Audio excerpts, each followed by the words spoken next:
Video part 2 bikin cemilan bareng tetangga. Sekalian di sini aku mau spill hasil akhirnya. Terus malamnya lanjut di sini aku mau makan buah batu yang udah matang di pohonnya. Hai, assalamualaikum guys. Balik lagi di kegiatan aku nih, masih sambungan video yang kemarin ya. Pas keseruan bareng tetangga bikin cemilan dari padi yang habis dipanen terus disangrai dan ditumbuk. Nah, di tengah asik-asiknya kita bikin cemilan dan tiba-tiba aja ada tetanggaku yang satu ini itu kerasukan atau dirasuki gitu, Bun. Jadi keseruannya nih aku sambung di video yang kali ini ya guys. Tapi please di sini jangan pada salvo kenapa ada adegan siram-siraman. Jadi dengar cerita para tetangga, beliau ini kalau nggak diladenin tuh bakal kayak ngamuk atau apa gitu ya, Bun. Terus ini juga nggak wajib banget kita percaya, katanya siraman ini itu biar cepat dapat jodoh. Nah, kebetulan di sini yang disiram itu tuh belum nikah. Nah, di sini tuh kita nggak ada yang serius, teman-teman. Jadi aku nggak maksain kalian percaya atau enggaknya. Oke, ini dia kita masih berlanjut karena masih banyak yang belum kebagian beras yang udah kita tumbuk tadi ya, Bun. Jadi di sini masih berlanjut ya. Anggaplah ini tuh kloter yang kedua, yang pertama tadi udah pada istirahat. Jadi ganti personil lagi. Dan singkat cerita yang dirasuki tadi juga udah membaik, Bun. Dan itu lanjut lagi dia numbuk-numbuk padinya. Di tengah asik-asik nonton mereka lagi numbuk padi, di sini ternyata gerimis, Bun. Alhasil di sini pada antusias lari-larian karena di sini padinya itu posisinya belum kering sama sekali, baru setengah hari dijemur.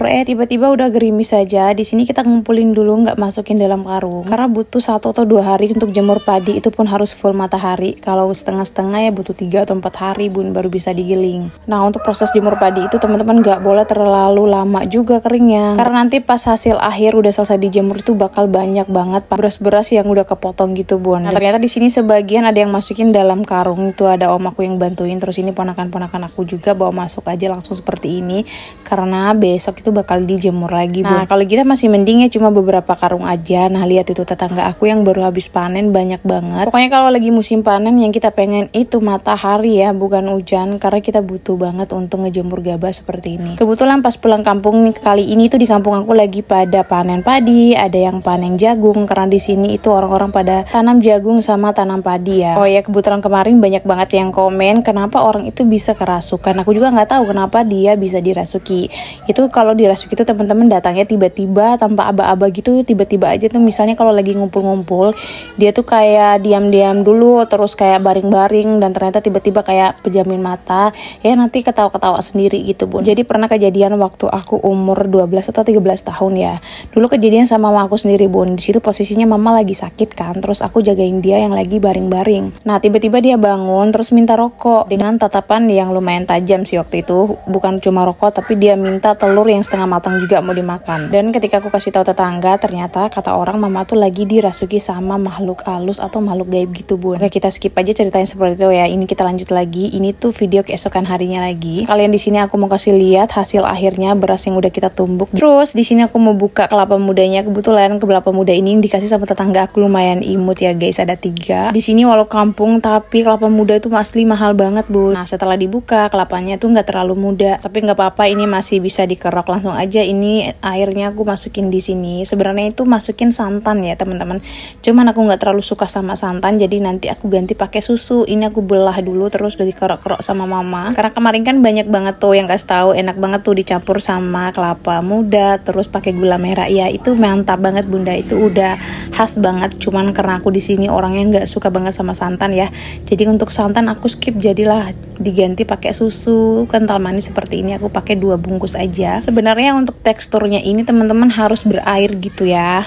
Itu kalau orang yang suka pakai santan, karena aku nggak pakai santan di sini. Untuk penambah-nambah airnya aku pakai air biasa aja, air putih gitu, Bun. Aku masukin sedikit di sini ya. Kalau di sini tuh bahasa Bimanya ini menta, tapi di daerah kalian mungkin beda lagi namanya, Bunda, karena setiap daerah tuh pasti beda-beda nama. Jujur terakhir aku makan ini waktu umur berapa ya, udah lama banget. Alhamdulillahnya pulang kampung kali ini berkesempatan untuk ngerasain lagi makanan yang satu ini, Bun. Walaupun proses pembuatannya juga lumayan rumit ya, harus disangrai, harus ditumbuk, dan ini dia hasilnya, tapi ya tetap enak aja karena kita bikinnya di sini tuh rame-rame, guys. Nah, ini dia udah selesai. Kalau menurut orang ini terlalu kekentalan ya, mamaku bilang itu kental banget, tapi karena aku pribadi yang sukanya seperti ini ya udah aku nggak nambahin air lagi. Sebenarnya ini paling enak kalau kita diamin dulu dalam kulkas dimakan di saat lagi dingin-dinginnya, tapi karena aku udah keburu pengen coba ya udah deh langsung aja guys tanpa basa-basi di sini kita makan. Tapi jangan salfok, ini aku makannya sambil berdiri, muka aku juga udah angus banget semenjak pulang kampung karena jujur di sini hawanya tuh benar-benar panas banget walaupun kita nggak ke sawah ataupun ke ladang gitu ya bun. Oke, lanjut lagi aktivitasnya malam hari. Aku mau spill nih buah batu atau buah kawista, buah ganista, segala macam. Banyak banget nama buah ini. Tapi nggak setiap daerah ada buah ini teman-teman. Jadi ini waktu itu aku pernah live makannya tuh pas lagi buahnya belum matang asli. Rasanya tuh kecut, pekat segala macam, dimakan pakai sambal. Dan ini kebetulan bibi aku depan rumah kasih aku yang udah jatuh dari pohonnya. Asli ini harum banget ya teman-teman. Jadi untuk mendapatkan ini tuh harus kita tunggu dulu jatuh sendiri dari pohonnya. Cara makannya di sini kita ambil aja semua serat-seratnya bagian dalam sini, kita kerokin semuanya, masukin dalam mangkok. Yang paling aku suka ini bagian yang dekat-dekat sama kulitnya ini bun. Kalau makan dia nggak terlalu manis sih, karena dicampurin gula baru dia manis. Tapi memang kita udah terbiasa makan ini. Yang orang rasanya aneh, tapi rasanya tetap enak sih menurut kita bunda ya. Ini kita masukin gula sedikit aja karena jujur di sini aku nggak terlalu suka yang manis kan. Nah kalau udah di sini langsung aja kita coba. Nah kalau mau enak lagi ini bisa kita simpan 1 malaman dalam kulkas ya. Kita makan dalam keadaan dingin-dingin itu enak banget. Udah 3 tahun lebih aku baru makan lagi dan ini kita makannya tuh rame-rame sama kakak aku bun. Kalau di Sulawesi ini nggak pernah dapat sih buah ini teman-teman. Kalau daerah Jawa mungkin ada ya. Jakarta ada yang jual-jual di pasaran kayak gitu.